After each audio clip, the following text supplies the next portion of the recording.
Kung isa kang naghahangad o naghahanap ng breakthrough o yung masasabi mong natagpuan ko na o tagumpay, pues para sa itong video na to. At kung kailan tayo nagkita, ako si Jason Balan, isang full-time employee dito sa bansang Australia, vlogger, content creator. Tara, simulan na natin. Way back 20 years from now, yung panahon na nasa elementary pa lang tayo, lumaki ako sa bukid na kung saan sanay sa mga trabahong bukid. Grade 5 ako noon. Nakikipag-arawan na ako na kung saan ang bayad pa noon ng isang araw na pagtatanim ng palay ay 150 pesos. Yan yung naabutan ko noon. Dahil laki tayo sa bukid, madalas parang laging may kulang sa puso natin. Parang may gusto pa tayong mabago sa sitwasyon. Patuloy tayong nagsumikap.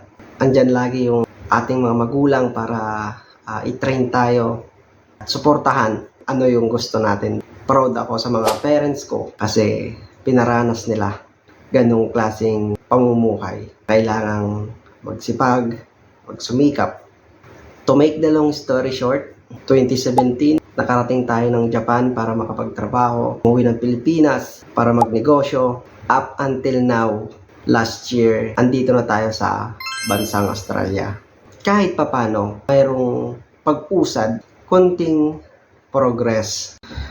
Ang Eureka Moments ay biglaang sandali ng kaliwanagan o pagtuklas ng sagot sa isang problema o tanong at ibabahagi ko ang tatlong paraan paano mo pabilis, mapadali ang Eureka Moments mo na mangyayari kapag hindi mo direktang iniisip ang problema at biglang dumating ang solusyon o idea. Ang salitang Eureka Moment ay nagsimula pa sa salitang Grego na ang ibig sabihin ay natagpuan ko na.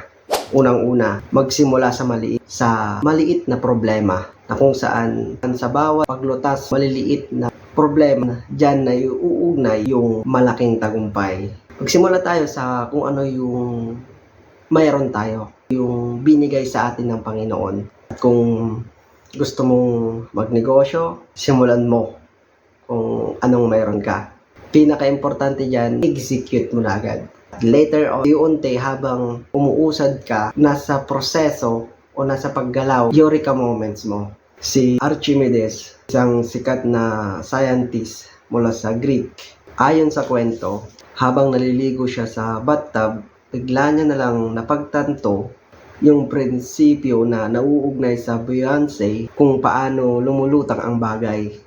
At napasigaw siya ng Eureka sa sobrang tuwa sa pagtuklas. Isaac Newton na inspired sa teorya gravity matapos mahulog ang isang bunga ng mansanas mula sa puno. Albert Einstein, ang kanyang teorya ay relativity, ay nagsimula sa isang imagination tungkol sa paglalakbay sa liwanag. Pangalawa, tumuklas at sumubok ng mga bago. Tulad ng pagbabasa ng libro, mas gumagana yung ating subconscious mind. Aktibo siya para mag-accumulate ng mga bagong idea, bagong knowledge na kung saan magagamit natin in the long run. Laging magdala ng notebook, cellphone, na kung saan pag dumating yung idea na yon, Eureka Moments mo na yon, isusulat mo na lang at hindi mo na makakalimutan. Pangatlo, maglaan ng oras para sa pahinga. Mula sa matinding pag-iisip, kailangan mo ng pahinga. Kadalasan, nasa relax na estado, kung saan naliligo, lalakad o natutulog, dyan pumapasok yung mga idea. Ang paglalakad sa labas, ang kalikasan, bibigay inspirasyon at sigla ng isip. Physical na aktibidad ay nakakabuti sa pagdaloy ng dugo, nagiging aktibo yung ating pag-iisip. Naniniwala ako na ang bawat isa sa atin ay may hinahangad, may pangarap na gustong abutin at lagi nating hilingin sa Diyos yung kanyang guidance, yung kanyang provision at yung blessings para sa atin. Dahil sa Deuteronomy 8:18, it is God who will give you the power to create wealth. Bakit ko nga ba ito sinasabi? Ang aim ng video na to ay to help you, your interest. Ang kalaban natin dito ay yung maling pagkuha ng inspirasyon sa iba. Tulad ng inggit, negativity, na siyang hindi natin kailangan sa ating personal growth.